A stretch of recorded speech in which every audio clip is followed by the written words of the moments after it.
presence of our coaches, this year's summer camp has been a resounding success.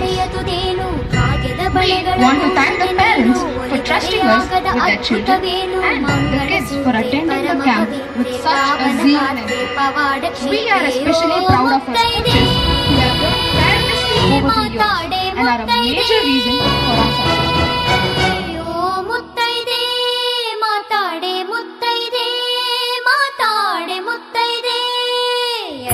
ಕುಂಕುಮ ಶೋಭಿತೆ ನೀನು ಮಂಗಳ ಸೂತೆ ಪರಮ ಪವಿತ್ರೆ ಭಾಗ್ಯದ ಬಳೆಗಳ ಭೂಷಿತೆ ನೀನು ಪಾವನ ಗಾತ್ರೆ ಪವಾಡ